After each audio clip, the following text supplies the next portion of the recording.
আজ মহানগরের দখল নিল সাধারণ মানুষ সহ টলিউডের বিভিন্ন চেনামুখ।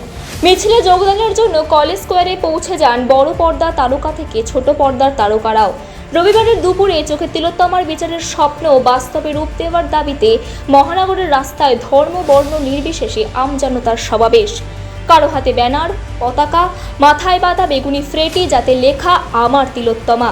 চারিদিক মুখরিত স্লোগান, যে স্লোগানের একটাই দাবি তিলোত্তমার বিচার, যে মিছিলের শেষ ধর্মতলায়।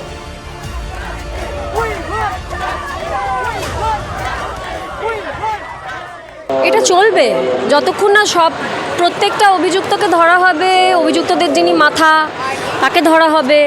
আমরা সব জায়গায় যাচ্ছি, আমরা যারা তারা শুনতে পাচ্ছি, তো সবাই জানে, মানে আশেপাশের সবাই জানে যে কারা কারা অভিযুক্ত, কে মাথা।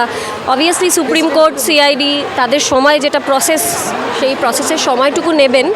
কিন্তু আমরা এর আগে, মানে ওদের কাছে সিবিআই এর কাছে কেস যাওয়ার আগে যেহেতু আমরা জেচ্ছাচার দেখেছি আর কি, নেগলিজেন্সির, সেই কারণে আমরা রাস্তায় রয়েছি। কেননা আমরা এবারে যে ফলাফলটা হবে সেটা আমরা জাস্টিস চাই, মানে যতজন অভিযুক্ত সবাইকে ধরা হবে, বাকিরা যাতে ধরা পড়ে সেই জন্যই তো এই আন্দোলন, সেই জন্যই তো এই চিৎকার। দোষীরা যাতে শাস্তি পায় তাই জন্যই তো আমরা রাস্তায় নেমেছি। এই ভুলগুলোর বিরুদ্ধেই তো আমরা রাস্তায় নামছি। এগুলো যাতে আর না হয় তাই জন্যই আমরা এত চিৎকার করছি, এত গলা ফাটাচ্ছি, এভাবে মিছিল করছি। দেখা যাক কি হয়, নিশ্চয়ই আমরা একদিন গিয়ে জাস্টিস পাবো। একটা খুব দৃষ্টান্তমূলক শাস্তি পায়, যাতে এরকম ঘৃণ্য অপরাধ করার আগে মানুষ অন্তত 10 বার ভাবে। সাধারণ মানুষ প্রত্যেকে রাস্তায় নেমেছেন এবং এতদিন ধরে এই যে ধৈর্য ধরে মানুষ একটা জিনিসের পেছনে পড়ে রয়েছে, আশা করি কিছু পজিটিভ হবে, দেখা যাক। তিলোত্তমার বিচারের দাবিতে বিভিন্ন ব্যক্তি বিভিন্ন উপায়ে আন্দোলন করে আসছেন। আজ আন্দোলনে অংশগ্রহণ করেছেন টলিউডের বিভিন্ন খ্যাতনামা অভিনেতা অভিনেত্রী। আন্দোলনে হাঁটতে দেখা গিয়েছে অভিনেত্রী স্বস্তিকা মুখোপাধ্যায়, বিদীপ্তা চক্রবর্তী, সোহিনী সরকার, পরিচালক সৃজিত মুখোপাধ্যায় প্রমুখ। ধর্মতলা সভামঞ্চ থেকে আন্দোলনকারীদের বক্তব্য, তাদের এই প্রতিবাদ এখনও অব্যাহত থাকবে। যতদিন ধরে বিচার আমরা না পাবো ততদিন ধরে আমরা পথে নামতে থাকবো। আমাদের স্লোগান যেটা ছিল উই ওয়ান্ট জাস্টিস, তিলোত্তমার বিচার চাই, সেই স্লোগানটাই আমরা নিয়ে চলবো, ক্যারি করবো আমরা আপাতত।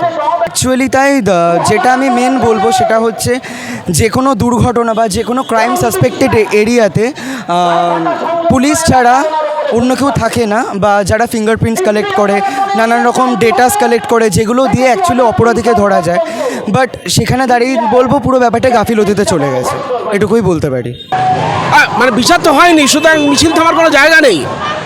মানে বিচার কখনো বিচার না পাওয়া পর্যন্ত এবং এই নারী পুরুষ নির্বিশেষে সবার সুরক্ষা নিশ্চিত না হওয়া পর্যন্ত এই লড়াই, এই আন্দোলন, এই মানুষের যে আবেগ এটাকে ঘিরে, এবং খালি এইটা তিলোত্তমা একটা বড় কাণ্ড, কিন্তু আরও ছোট ছোট কাণ্ড মানুষের মনে বিভিন্ন ক্ষোভ তৈরি করেছে। সেই সব মিলিয়ে মানুষের যে ক্ষোভ, সেই যন্ত্রণার প্রশমন হোক। একজন মানে সিনিয়র নাগরিক হিসাবে এটা মনে প্রাণে চাই সমাজটা সুস্থর দিকে যাক। আমরা যে আগামী প্রজন্ম রেখে যাচ্ছি, সেই আগামী প্রজন্ম কাদের হাতে রেখে যাচ্ছি, আমরা কি দিয়ে যাচ্ছি, নিজেদের কাছে প্রশ্ন করছি যে আমরা কাদের কাছে এদের জন্য পাশে দাঁড়াবো না। আমরা স্পর্ধা পাচ্ছি এই 60 বছর বয়সে কিসের জন্য? এদের জন্য, এই ছোট ছোট ছেলে মেয়েদের জন্য আমরা স্পর্ধা পাচ্ছি। রাস্তায় হাঁটার, রাস্তায় এখনো মিছিল করার, এখনো স্বপ্ন দেখছি এদের জন্য তাকিয়ে। তাই এদের জন্য যদি সামান্য কিছু করতে পারি, মনে করি সমাজের বুকে অন্তত সামান্যটুকু কিছু করার চেষ্টা করেছি। মানে এটা বলবার মতন, এটা তো খুশি সেলিব্রেট করার মতন কিছু নয়। আমাদের নিরাশা, মানে আমাদের দুঃখ লাগছে যে একই জিনিসের জন্য বারংবার নামতে হচ্ছে, এবং সামনে পুজো চলে এসেছে, ভাবছে যে পুজো আসছে মানে ভুলে যাবে, এরকম কোনো ব্যাপার নয়। এই প্রতিবাদ আমরা চালিয়ে যাব, আগামী দিনেও চালাবো, যতদিন না উপযুক্ত দোষীরা শাস্তি পাচ্ছে, এটা আমরা চালিয়ে যাব। আর এইটা যে নামতে হবে, এটা আমাদের কাছে লজ্জাকর, নক্করজনক যে আমাদের নামতে হচ্ছে পথে, যে একটা মানুষের বিচার চাইছি। আমি আবার বললাম, কিছুক্ষণ আগেও বললাম অনেক প্রেসকে, যে মানে পেটের ভেতরে বাচ্চা থাকলে সে ভূমিষ্ঠ হয়ে যায়, কিন্তু বিচার পাচ্ছে না। কিসের এত ভয়? কাকে লুকানোর চেষ্টা করছে?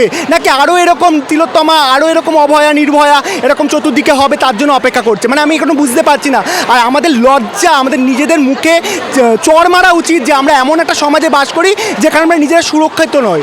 সাধারণ মানুষের এই প্রতিবাদের গর্জন তিলোত্তমার সঠিক বিচার না হওয়া পর্যন্ত উঠতেই থাকবে, এমনটাই দাবি আন্দোলনকারীদের।